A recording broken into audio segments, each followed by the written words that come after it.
ছোঁয়া থাপ্পড় দিতে হাত এগিয়ে নিতেই শুভ্র ছোঁয়ার হাত ধরে ফেলে শক্ত করে। এতে ছোঁয়ার বিরক্তি লাগে খুব। রকিকে মারতে পারলেই যেন ছোঁয়ার এই বিরক্তি কাটবে। রকিরও মন খারাপ হয়ে যায় ছোঁয়া শুভ্রর সামনে ওকে মারতে চেয়েছে বলে।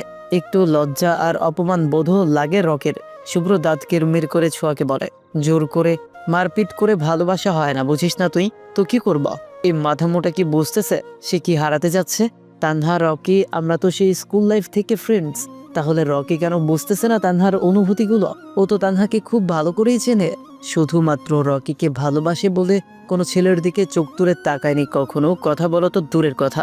আচ্ছা আচ্ছা, শান্ত হ তুই। তুই রেগে আছিস, বস কিছুক্ষণ, মাথা ঠান্ডা কর। আমি কথা বলতেছি রকির সাথে। এটা বলেই শুভ্র রকির হাত ধরে ওর ব্যালকনিতে নিয়ে যায়। রকিও বাধ্য ছেলের মতো গেল শুভ্রর সাথে। রকির ব্যালকনিটা বেশ বড়সড়, একদম গোছানো পরিপাটি। দেখেই বোঝা যাচ্ছে রকি ছেলেটাও বেশ গোছানো। শুভ্র খানিক মুগ্ধ হয় রকির প্রতি। এমন গোছানো মানুষ শুভ্রর বেশ পছন্দ। রকি ভাবতে থাকে সেদিনের কথা, যেদিন সে প্রথম দেখেছিল ছোঁয়াকে। ক্লাস 9-এ থাকতে রকি স্কুল চেঞ্জ করে ছোঁয়াদের স্কুলে ভর্তি হয়েছিল। রকি স্কুলে পা রাখতেই একটা কুটকুট হাসির শব্দ ওর কর্ণকোহরে প্রবেশ করে, আর ও কিছু না ভেবেই ছোঁয়াকে গিয়ে বলে, মেয়ে হাসিটা খুব সুন্দর তোমার। আর সেই থেকে ওরা বন্ধু। তানহা সেদিন আসেনি স্কুলে, অসুস্থ ছিল তানহা বেশ। পরে কয়েকদিন পর তানহা স্কুলে আসলে তানহার সাথেও খুব ভালো সম্পর্ক হয়ে যায় রকির। কলেজ লাইফে পা রাখতেই তানহা বুঝতে পারে সে রকির জন্য কিছু অনুভব করে, কিন্তু বন্ধুত্বের সম্পর্ক নষ্ট হবে ভেবে সে কাউকে কিছু জানায়নি। হঠাৎ শুভ্রর কথায় হুঁশে ফিরে রকি। তা দেশ ছাড়ার পরিকল্পনা কেন আসলো তোমার মাথায়? কিছু মনে করো না, বয়সে ছোট হবে তাই তুমি করে বললাম। যাকে আমি ভালোবেসে আসছি 6 থেকে 7 বছর ধরে, সে নাকি ভালোবাসে অন্য কাউকে। কি করব বলুন? জোর করে সব হলেও ভালোবাসা পাওয়া যায় না, তাই চলে যাচ্ছি দেশ আর দেশের মানুষের মায়া কাটিয়ে। তোমার ভালোবাসার মানুষ অন্য কাউকে ভালোবাসে বলে তুমি দেশ ছেড়ে যাচ্ছ। পারছো না সহ্য করতে এমন অসহ্যকর কষ্ট? একবার ভাবো তো তানহার কথা। মেয়েটার কি অবস্থা হচ্ছে? তোমার মতো একই নৌকায় মেয়েটাও ভাসতেছে। ছোঁয়ার থেকে যতটুকু শুনলাম মেয়েটাও তোমাকে পাগলের মতো ভালোবাসে। নিজে যে কষ্ট পাচ্ছ সেই একই কষ্ট তুমি মেয়েটাকেও দিচ্ছ। এটা কিন্তু ঠিক না। আমি কোথায় জানি শুনছিলাম মন ভাঙার কষ্ট শুধু সেই বোঝে যার মনটাও ভেঙেছে কাউকে ভালোবেসে। তাহলে তুমি কেন বুঝতে চাইছো না তানহার কষ্টটা? তুমি পারোনি তোমার ভালোবাসার পূর্ণতা দিতে, কিন্তু তুমি পারবে তানহার ভালোবাসার পূর্ণতা দিতে। আর কষ্ট দিও না মেয়েটাকে, বিয়েটা করে নাও। সম্পর্ক ধীরে ধীরে ঠিক হয়ে যাবে। সন্ধ্যায় ছোঁয়া আর শুভ্র বাসে ফিরে। তানহা অনেক খুশি হয়েছে। দুই পরিবারের উপস্থিতিতেই তাদের বিয়েটা হয়ে গেল। রকি মেনে নিতে পারেনি, তবে তানহার ভালোবাসাকে সম্মান করতে বাধ্য হয়েছে। শুভ্র ফোন করে বাসায় জানিয়ে দিয়েছিল তারা ফিরতে দেরি হবে, তাই আর কেউ কোনো প্রশ্ন করেনি। ছোঁয়া ফ্রেশ হয়ে বসতেই জায়দা বেগম কফি নিয়ে হাজির হয়। ছোঁয়া এখন আবারও আগের মতো সন্ধ্যায় কফি খায় জায়দা বেগমের হাতে, কিন্তু তবুও সেলিনা পারভিনের জন্য মাঝে মাঝে একটু বেশি মন খারাপ হয় ছোঁয়ার। ছোঁয়াকে কফি দিয়ে জায়দা বেগম চলে যান নিজের রুমে। গিয়ে দেখেন জীবন মির্জা কেমন জানি ছটফট করছেন। জায়দা বেগম খুব ভয় পেয়েছেন। জীবন মির্জার বুকে জ্বালা করছে খুব। জায়দা বেগম সবাইকে ডাকতে চাইলে জীবন মির্জা বাধা দেন। ডাক্তারকে ডাকতেও দিলেন না। জায়দা বেগম সং হয়ে বসে আছেন। স্বামীর অবস্থা দেখে কষ্ট হচ্ছে খুব, কিন্তু কিছু করার নেই ওনার। কিছুক্ষণ পর জীবন মির্জা কিছুটা শান্ত হলেন। আগে থেকে একটু সুস্থতা অনুভব করছেন। জায়দা বেগমের হাত ধরে জীবন মির্জা অপরাধীর মতো বলেন, আজ একটা কঠিন সত্য বলবো তোমায়। অনেক বড় অন্যায় করেছি তোমার সাথে। পারবে তো ক্ষমা করতে আমায়? কি বলছেন এসব? আপনি অসুস্থ, বিশ্রাম করুন কিছুক্ষণ। আমি আপনার জন্য স্যুপ বানিয়ে আনছি। না কোথাও যেও না, শুনে যাও জায়দা প্লিজ। আচ্ছা বলুন। আমি ইনজেকশন নিয়েছিলাম ছোঁয়ার মায়ের মৃত্যুর পর, যার কারণে তুমি মা হতে পারোনি এতগুলো বছর। এত চেষ্টা করেও তোমার মাঝে কোনো সমস্যা নেই। আমি ইচ্ছে করেই করেছি এটা, যাতে আর কখনো বাবা হতে না পারি। ছোঁয়ার প্রতি যাতে আমার স্নেহ কখনো কমে না যায়। বিশ্বাস করো, আমি বিয়ে করতে চাইনি, মা আমাকে জোর করে বিয়ে করিয়েছেন। আমি তোমার অপরাধী, তুমি যা শাস্তি দিবে আমি মাথা পেতে নিব। পরপর দুটো ধাক্কাতে একদম ভেঙে পড়েছেন জায়দা বেগম। কিছু বলতে পারছেন না তিনি, শুধু গাল বেয়ে নামছে অশ্রুকণা। নিজেকে খুব বেশি অসহায় মনে হচ্ছে জায়দা বেগমের। ভাগ্যের উপর রাগ হচ্ছে খুব। একটা সুন্দর পরিপূর্ণ জীবন পাওয়ার অধিকার কি তার ছিল না? মনের কাছে প্রশ্ন করছেন তিনি। জীবন মির্জার বলা কথাগুলো জায়দা বেগম ছাড়াও আরও একজন শুনেছে দরজার বাইরে দাঁড়িয়ে। ছোঁয়া জায়দা বেগমের কাছে এসেছিল চুলে তেল দেওয়ার বাহানায়, আর এসে এই কঠিন সত্যটা জানতে পারল। জীবন মির্জা ওর জন্য এত বড় ত্যাগ স্বীকার করেছেন, এটা যেন হজম হচ্ছে না ছোঁয়ার। ছোঁয়াও কাঁদতেছে। হঠাৎ জায়দা বেগমের কানে শব্দ এলো হেঁচকির।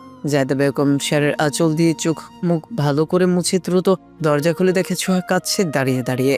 জায়দা বেগম মুহূর্তেই ছোঁয়াকে জড়িয়ে ধরে। মেয়েটা যে বড্ড ইমোশনাল। জায়দা বেগম বুঝতে পারে ছোঁয়া সব শুনে ফেলেছেন, তাই ছোঁয়াকে রুমে এনে জীবন মির্জার পাশে বসায়। জীবন মির্জা এতক্ষণ শুয়ে থাকলেও মেয়েকে দেখে চট করে উঠে বসেন। ছোঁয়া মাথা নিচু করে কেঁদেই যাচ্ছে। জায়দা বেগম নিজের কষ্টগুলো চাপা দিয়ে ছোঁয়ার হাত শক্ত করে নিজের হাতের মুঠোয় ভরে বলেন, দেখো মা, তোমার বাবা যা করেছেন তোমাকে ভালোবেসেই করেছেন। আর রেগে থেকো না বাবার প্রতি মা, ওনার ভুলের জন্য অনেক শাস্তি পেয়েছেন উনি। শেষ বয়সে কি একবার বাবা ডাক শোনার অধিকার দিবে তাকে? ছোঁয়া কিছু না বলেই কাঁদতে কাঁদতে জড়িয়ে ধরে জীবন মির্জাকে। বাবা মেয়ে দুজনেই কাঁদছে। এই কান্না যে সুখের কান্না। মান্নান মির্জা খুব খুশি হয়েছেন ছোঁয়ার মুখে হাসি দেখে। ছোঁয়া যখন মান্নান মির্জাকে বলল আজ থেকে তার দুটো বাবা, তখনই তিনি মেয়ের মাথায় হাত রেখে বলেন, আজ থেকে কোনো চিন্তা নেই আমার মেয়ে খুশি থাকতেই আমি খুশি। সন্ধ্যা 6টা। আজ সারাদিন ছোঁয়া ঘুরেছে শুভ্রর সাথে।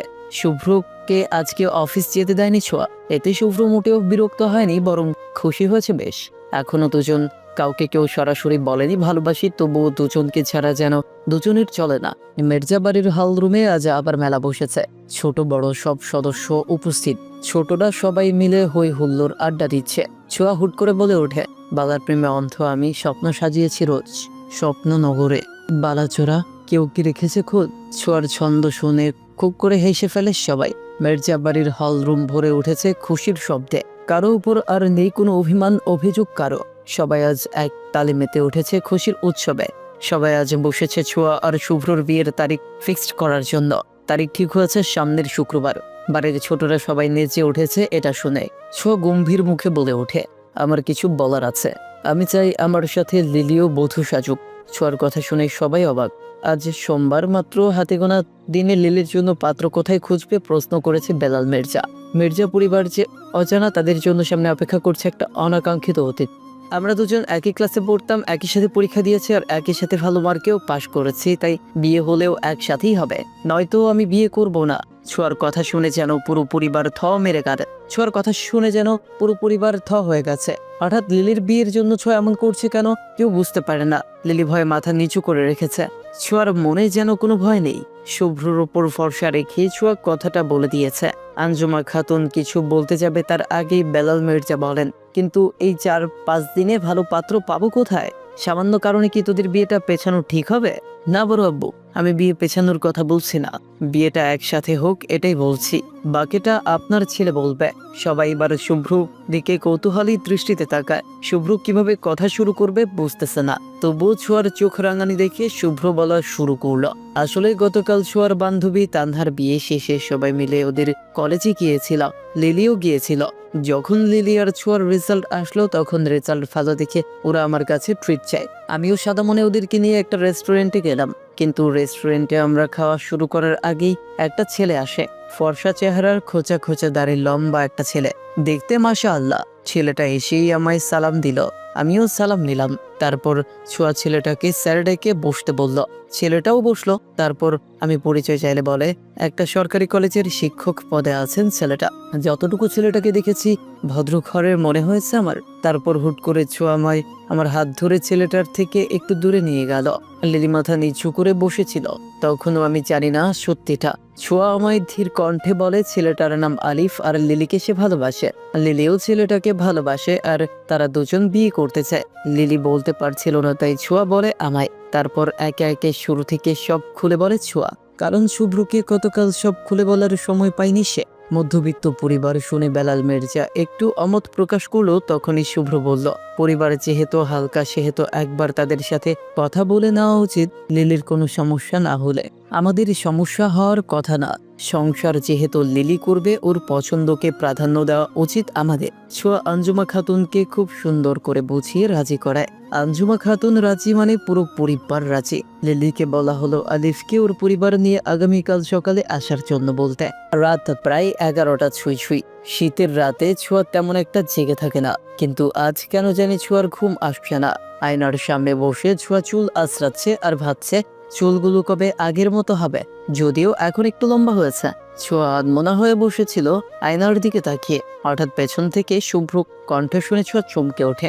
আমায় ছেড়ে চুল নিয়ে বেশি চিন্তা করলে আবারও কেটে একদম ঘরে তুলে দিব। তুমি কিভাবে আসলে? আমি তো দরজা লক করেছিলাম, আর দরজা এখনো লক করা আছে। কেন? সবসময় যেখান দিয়ে আসছি সেখান দিয়েই আসছি। সোনা, ব্যালকনি দিয়ে। তুমি এমন কেন গো? আমার শখের চুলগুলো এখন আর কোমরে নামে না। এত মন খারাপ করার কি আছে এতে? আমার হিংসা হতো কলেজে গেলে ছেলেরা তোর চুলের দিকে তাকিয়ে থাকতো দেখতে, তাই এমনটা করেছে। আমার মধুবালার সৌন্দর্য দেখার অধিকার শুধু আমারই আছে, আর কোনো তৃতীয় পুরুষের নেই। আমি যদি চুল কাটতে বাধ্য না করতাম তোকে, তাহলে তুই কখনোই হিজাব পরে বাইরে বের হতে না, আর হিজাবে তোকে অনিন্দ সুন্দর লাগে। আমায় বললেই তো হতো, আমি হিজাব পরে যেতাম কলেজে, কিন্তু তুমি তো চুলই কেটে দিলে। আরে এতে একা কান্নার কি আছে? তখন বললে কি তুই শুনতি আমার কথা? তখন তো আমাদের সম্পর্ক টম এন্ড জেরির মতো ছিল। আর এখন এখন কেমন সেটা এখনই দেখাবো, নাকি বিয়ের পরের জন্য জমা রাখবো? শুভ্র কিছুটা ছোঁয়ার দিকে এগিয়ে বলে কথাটা। ছোঁয়া একটু পিছিয়ে যায়। বেশি লজ্জা পাচ্ছে ছোঁয়া। লজ্জা পেলে যেন একদম লজ্জাবতী গাছের মতো মিয়ে যায় ছোঁয়া, আর তা শুভ্রকে মুগ্ধ করে সবসময়। ছোঁয়া লজ্জা পাচ্ছে, আর শুভ্র একধানে ছোঁয়ার লজ্জায় লাল হওয়া মুখশ্রীতে আটকে গিয়েছে। মুহূর্তটা ভীষণ সুন্দর লাগছে। ছোঁয়ার কেমন জানি এক ধরনের অদ্ভুত অনুভূতি হচ্ছে শুভ্র এইভাবে তাকানোতে। হুট করে শুভ্র আবারও বলে ওঠে, লজ্জা পেলে তোকে এতটা সুন্দর লাগে যে ইচ্ছে করে আর একটু লজ্জা দিতে। বিয়েটা কবে হবে মধুবালা? ধৈর্য যে হচ্ছে না আর। শূন্য বুক তোকে খুব করে ডাকেছে। বেলাল মির্জা আঞ্জুমা খাতুনের কাছে যায়। এত রাতে ছেলেকে নিজের রুমে দেখে মোটেও অবাক হয়নি আঞ্জুমা খাতুন। বেলাল মির্জার এই মুহূর্তে এই রুমে আসার কারণ যে তার অজানা নয়। আচ্ছা মা, আমরা ঠিক করছি তো এমন মধ্যবিত্ত পরিবারে মেয়ের বিয়ে দিয়ে? আমার একটাই মেয়ে, চিন্তা হচ্ছে খুব। এমন বিলাসিতায় বড় হওয়া মেয়ে আমার মানিয়ে নিতে পারবে তো? মধ্যবিত্ত পরিবারের জীবন। দেখ, এসব চিন্তা করে আমরা এই পরিবারের একমাত্র মেয়েকে হারিয়েছিলাম বহু বছর আগে। আর একটা মেয়েকে আমরা হারাতে চাই না, তাই রাজি হয়ে গেলাম। আর যেখানে মেয়ে নিজেই পছন্দ করেছে সব জেনে, সেখানে আমরা মেনে না নিলে হতে পারে বহু বছর আগে যেটা ঘটেছে সেটার পুনরাবৃত্তি আবারও। তার চেয়ে ভালো চুপচাপ মেয়ের খুশিতে নিজেকে খুশি কর। আমার মেয়েটা বেঁচে আছে কিনা তা পর্যন্ত জানি না। এত অভিমান আমার মেয়েটার যে বাবার মৃত্যুতেও একটুও আসেনি আমাদের দেখতে। মায়ের সাথে কথা বলে জীবন মির্জা নিজের রুমে চলে যান। মনটা কেমন জানি অদ্ভুত রকমের হয়ে আছে। আগামীকাল ছেলে পক্ষ আসলে কি হবে সেটা ভেবেই জীবন মির্জার মনটা ছটফট করছে খুব। নাজমা বেগম বলেন, শুধু শুধু চিন্তা করে কেন নিজেকে অসুস্থ করে তুলছেন? এমনিতেই আপনাদের সব ভাইয়ের লো প্রেশারের সমস্যা আছে, তার উপর আবার চিন্তায় থাকেন সব সময়। এত চিন্তা করবেন না তো, যা হবে ভালোই হবে। আল্লাহর উপর ভরসা রাখুন। বেলাল মির্জা কিছু বললেন না, বিছানায় গায়ে লিয়ে দিয়ে চোখ দুটো বুঝে নেন। নাজমা বেগম একটা দীর্ঘশ্বাস ছাড়েন। সকাল 10টা। মির্জা বাড়িতে আজ ভীষণ হইচই। রান্নাঘরে চলছে মেহমানের জন্য বিভিন্ন আইটেম বানানোর ছোটাছুটি। আজ ছোঁয়া ও রান্নায় সবাইকে সাহায্য করতেছে, যদিও জায়দা বেগম বারংবার ছোঁয়াকে নিষেধাজ্ঞা দিচ্ছেন। ছোঁয়ার একটাই কথা, আজ আমার বোন প্লাস বেস্ট ফ্রেন্ড প্লাস ননদের শ্বশুর বাড়ি থেকে প্রথম মেহমান আসতেছে, তাকে দেখতে। তাহলে কেন কাজ করব না আমি? আমার সম্পূর্ণ দায়িত্ব এবং অধিকার আছে। পরে এই লজিক শুনে সবাই হেসে ফেলে খুব খুব করে। লিলিকে লামিয়া সামিয়া রিপিট লিলিকে লামিয়া সানিয়া আর ছোঁয়া মিলে তৈরি করতেছে। বাড়ির গেটে পা রাখতেই আলিফের মা সুলতানা মির্জার পা থমকে যায়। তিনি আর সামনে এগোতে পারছেন না। বহু বছর আগে আলিফের বাবার হাত ধরে এই বাড়ি থেকেই বেরিয়ে যান তিনি, আর আজ এই বাড়িতে আসতে হবে তা কখনোই কল্পনা করতে পারেননি সুলতানা মির্জা। আলিফের বাবার সাথে বিয়ে হওয়ার পর নিজের নামের থেকে মির্জা নামটা মুছে দেন চিরকালের জন্য। আর আজ এই বাড়ির গেটে নিজের ছেলের জন্য দাঁড়িয়ে আছে। ছেলেকে কি জবাব দিবে তা জানা নেই সুলতানা মির্জার, কিন্তু এই বাড়িতে প্রবেশ করার সাহস সুলতানা মির্জার নেই। এই বাড়ির কারো চোখে চোখ রাখার মতো যে সাহস সুলতানা মির্জার হবে না। তিনি যে ভুল করেছেন বহু বছর আগে, তার জন্য যে তার পরিবারকে অনেক অপমানিত হতে হয়েছিল সমাজের সামনে, কিভাবে সেই বাপ ভাই মায়ের সামনে গিয়ে দাঁড়াবেন সেই সাহস তিনি পাচ্ছেন না। আলিফ কিছু দূর সামনে গিয়ে আবার পেছনে এসে মাকে উদ্দেশ্য করে বলে, কি হয়েছে আম্মু, আসো ভেতরে। পাশ থেকে আলিফের বোন আলিয়া বলে ওঠে, দেখো না ভাই, আম্মু এখানে এসে কেমন দাঁড়িয়ে থম মেরে গেছে। আম্মু পা নাড়াচ্ছেন না। আম্মুর শরীর অসুস্থ লাগছে মনে হয়। এই গল্পের পরবর্তী অংশ আমাদের নতুন চ্যানেলে আপলোড হয়ে গেছে। এই গল্পের পরবর্তী অংশের লিংক কমেন্ট বক্সে পিন করে দেওয়া হয়েছে। সবাই লিংকে ক্লিক করে এই গল্পের পরবর্তী অংশ দেখুন। আর সবাই আমাদের চ্যানেলটিকে সাবস্ক্রাইব করে পাশে থাকবেন। আর যারা এখনো কমেন্ট বক্সে লিংক পাননি, একটু অপেক্ষা করুন। এই ভিডিওর ওপরে গল্পগুলো ভেসে উঠবে, সেখান থেকে ক্লিক করে গল্পগুলো দেখে নিতে পারবেন। ধন্যবাদ সবাইকে।